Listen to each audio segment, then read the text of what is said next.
This is a blood orange, specifically a Smith blood orange. This is a pomelo. These are things that you may find at the supermarket. However, this one's pretty rare. This is a Valentine Pomelo, otherwise known as a blood pomelo. It's what you get when you cross certain citruses together in order to create a small pomelo that when you cut it open, it's blood red on the inside. It has the nickname Valentine Pomelo because, well, it looks like it's full of blood when you cut it open, but also because of its shape where it's pointed at the top. When you cut it open, it's supposed to look kind of like a heart when you hold it like this. And it also is in season. It fruits in February, the beginning of February, so it's in time for Valentine's Day. That's perfect. And I also have one more blood orange that isn't really a blood orange. This one. This is called the vanilla blood orange. And this one I say is not really a blood orange because although it is red inside, it gets its coloring from lycopene, the same thing that makes tomatoes red. And in a blood orange, what makes the inside of this red is anthocyanine. Probably saying that wrong. So these are three interesting ones that have a little bit to do with each other, and I think it'll be pretty interesting to compare them to see if there's any similarity amongst them. These, by the way, were sent to me by the Monterey Bay chapter of the California Rare Fruit Growers Organization. This is a group that provides resources and holds events for people who grow rare plants. So if you are somebody who grows rare plants, take a moment to look at the link in the description below.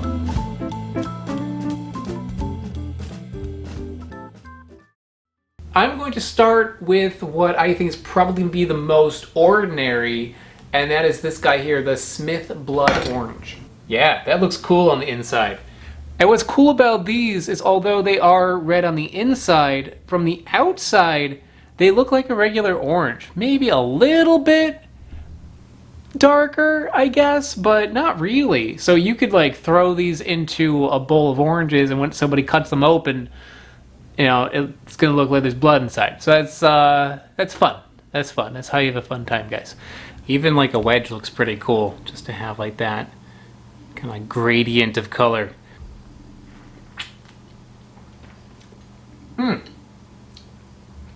Yeah, the Smith Blood Orange it's good. It's really good. If you've never had a blood orange before, they taste like oranges, but they also have the addition of like a berry-like flavor, and this is no exception. It's got like a tart orange flavor, but also some like cranberry thrown in there.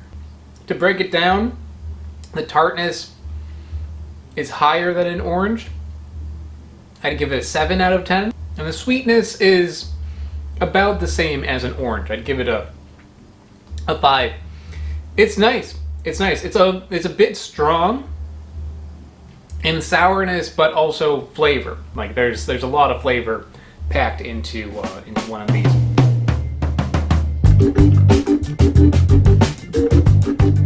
Next, let's cut open the Vanilla Blood Orange, and I'm calling it the Vanilla Blood Orange because I am not good at calling it its actual name, which is Vaniglia Sanguigno.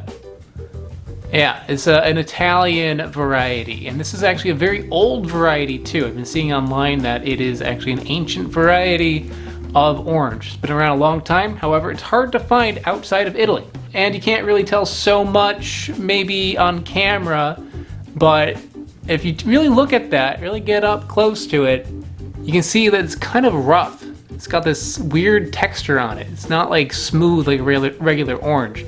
So it feels kind of, I don't know, kind of feels old. So, I don't know, it's fun.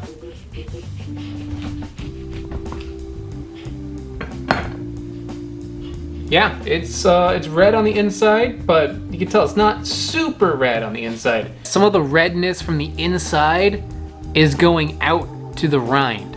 So it's not super dark on the outside, but you can see some of the pith is actually more of like a pink color. The Smith Blood Orange, by the way, is white right there. It stops at the rind.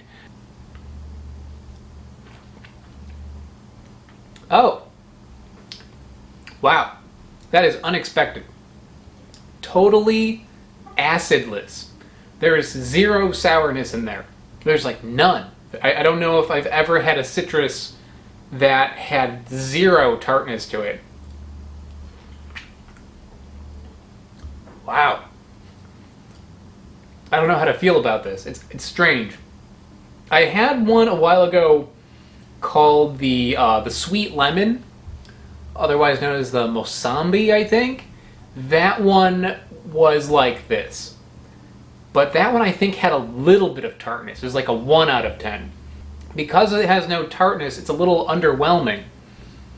But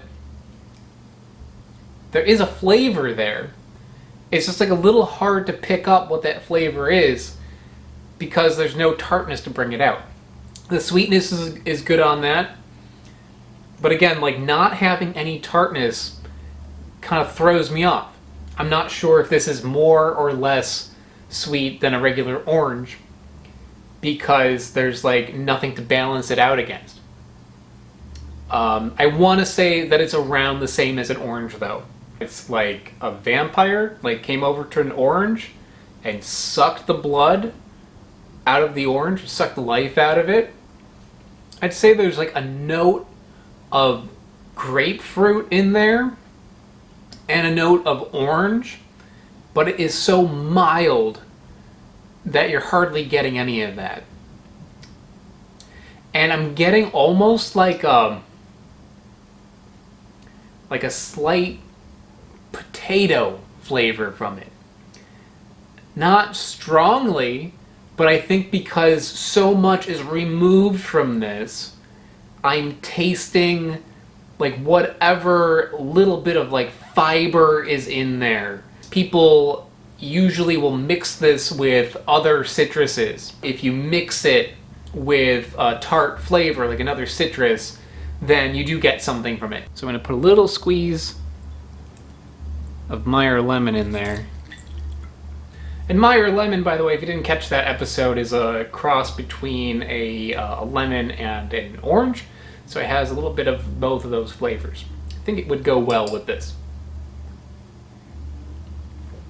Yeah, when I add the Meyer lemon to that, it's like putting life back into that orange. So it tastes like an orange again. Maybe with a little bit of a lemony taste also because, you know, it's a Meyer lemon. One thing that's nice about it is it's 100% juice. You know, Meyer lemon, you wouldn't be able to make a juice out of that and just enjoy it. You would need to dilute it with like water or something. In this case, you're able to dilute it with orange juice and be able to appreciate like the Meyer lemon flavor. So yeah, the vanilla blood orange is useful, definitely useful, but it is a base to be used with other things, and not something that I would really want to have just on its own. And it is really, really odd. That is very, very strange to bite into something that looks like an orange and get no sourness whatsoever. Strange.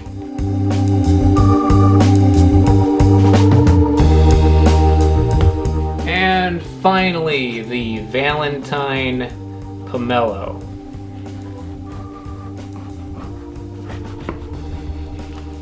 Yellow on the outside, but inside, yeah, it is bright red. Does it look like a heart when you turn it this way? Yeah, a little bit. What I like about this one is on the outside, it looks so light. You would not know from the outside that when you cut it open, there'll be such a contrasting, like blood red color. That's really good. It's kind of like taking like a wedge of pomelo, like regular pomelo, and then putting some cranberry juice on top of it. And if you've never had pomelo, think grapefruit, but with almost all the bitterness gone. The tartness on this is, I'd say like a little bit more than an orange, maybe like a 6 out of 10. And the sweetness is pretty high, maybe also a 6 out of 10 on sweetness. It's pretty well balanced. Like you have like a good amount of sweetness, a good amount of tartness, and a little touch of bitterness, which is actually kind of nice.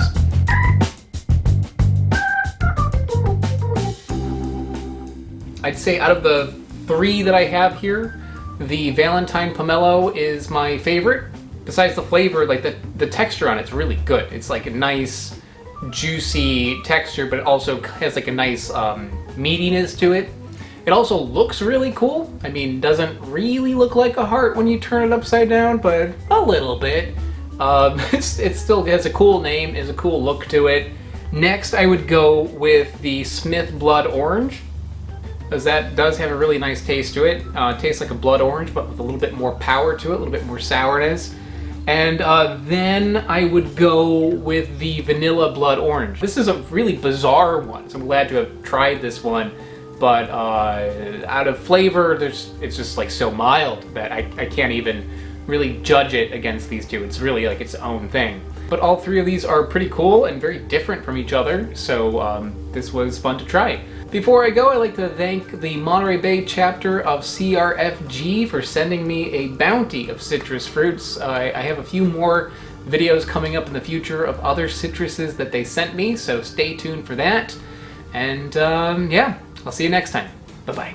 I would like to give a shout out to Smarter Every Day, AltPod, and the Harbor Leaf Tea Company. They are mega patrons over on patreon.com. If you haven't heard of it, patreon.com it's how this channel happens. It's how I can afford to keep this YouTube channel going. So if you haven't checked it out, please take a moment to go into the description below and click the link there. I also have t-shirts for sale over at my web store. A link to that is in the description as well. Thanks so much, guys. Bye-bye.